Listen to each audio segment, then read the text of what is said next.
Celtics Bucks Game 7. We are recording this here about 5 or 10 minutes after the final buzzer. I have probably more notes than I should on this game. We're going to try to keep it relatively short and sweet. We got another game coming up. I'm going to come back after the Mavericks Suns to recap that, and we'll go from there. So, obviously, wide margin of victory late. I don't think it played like that game. 109-81 Celtics. Celtics advanced to the conference finals. I think it was a lot closer than a fan who didn't watch the game and just checked the box score would think. Early, Celtics seemed really timid. 5 for 22 start. It seemed like, the way officiating was going, it was definitely going to be in favor for the Bucks. Giannis early was pretty much able to be as physical as he wanted to. We'll touch on that a little.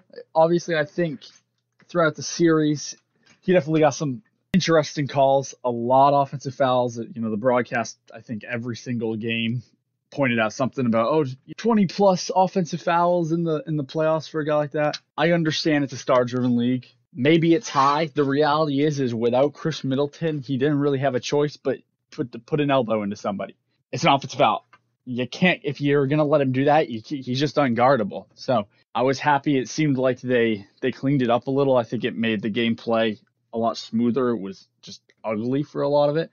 Van Gundy had a couple of different times where he made jokes about this being a 60s or 70s playoff game, which I don't think is what anybody really wants with high-level basketball in 2022.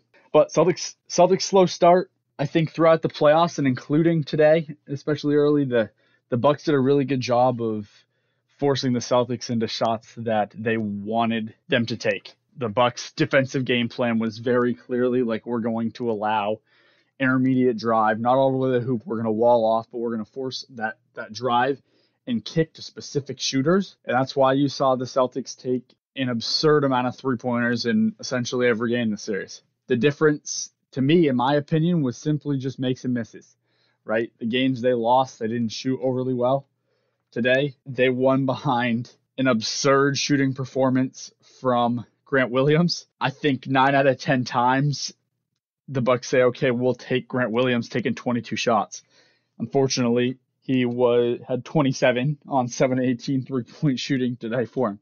So didn't work out the way the Bucks wanted, but I still think overall their defensive game plan in that aspect was what they wanted it to be. It just, hindsight's 2020 wasn't successful, but they appeared to be doing what they wanted to do and forcing the Celtics into what they wanted to force them into on the defensive end. So, it's a tale of the others, really, kind of on both ends. Tatum had a fine game, 7 of 14, 23 points, 6 rebounds, 8 assists. Not anything crazy, but he did what he needed to, and then really it was the others that pulled through. Grant Williams with 27, Marcus Smart with 11. I thought he played really good defense. He had that just absurd 3-point foul at the end of the half. I watched that and I said, they're in the bonus 2 shots. No way that's a 3-point foul the way they officiated that. But the Celtics get a lucky bounce and didn't end up mattering there. But that was a shocker. I thought he played well. Pritchard got hot there for a little bit with 14. So overall, just, a lot of role players making plays, and the difference in 3-point disparity was just too much for the Bucks. 18 3-pointers made differential. You can obviously point to the Bucks' best perimeter player, Chris Middleton, missing the series. That definitely hurts them. Obviously doesn't hurt them for 18 3-pointers. But, if he gets 6 or 7 to go down, you're in a different spot late. You're not so far apart that it doesn't come down to a close game. Then you're battling late. And with Middleton, maybe I think that's definitely a different series, right? Like, he's who they go to late in games, and they just had to manufacture in ways they don't normally need to late in fourth quarters, especially in the playoffs with the way they've run pick and roll. It also appeared to me that the Bucks just I don't know if it's a Giannis doesn't want to do it or it's just not part of their offense, but they do not put him in nearly enough pick and roll as the screener, especially where the Celtics for a lot of the game had multiple guys they didn't want in a switch. You saw a lot of drop coverage when they did it, but they just wouldn't go back to it. There was, multiple possessions where they go Drew Holiday and Giannis pick and roll, and it would work really well, and then you wouldn't see it for 10 minutes. I think in a playoff series like that where you're struggling, that's got to be something you force the issue on. But overall, good series. I said going into it, I'll get into it in the conference finals prediction a little too, but I said going into this series that these were two of the best three teams, in my opinion, in the NBA. I think the winner of this series is going to represent, which I'll get into. But so good series, what you would expect, 7-game series. Celtics end up just without Middleton, showing that, they had obviously the better roster.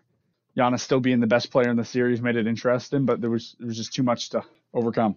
Last thing on this game, Grant Williams, the best game of his career. You're watching this guy, and to me, the first thing that pops out is PJ Tucker. PJ Tucker's made about $57 million in his NBA career.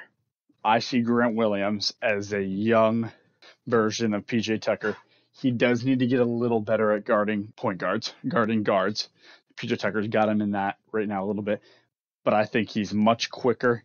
He's not a liability with the ball on the floor. I'm not saying he's a stud, but he can do some things off the pump fake with a floater, things like that. It's not nothing. Combined with his ability to shoot the way, if it continues the way he shot this year, plus defense, I think there's no way, barring health, that Grant Williams isn't a $100 million plus career earnings NBA player. This is a guy I would be shocked if he didn't get $15 million or so when he's restricted here in another year. Assuming from the Celtics, right? Al Horford coming off the books and them needing somebody to fill that void defensively specifically. It would shock me for them to let him go. Future's bright for this Celtics team, but like we've seen in the past, for example, with OKC back with their young big three, nothing's guaranteed. So this is a prime opportunity for them to take advantage.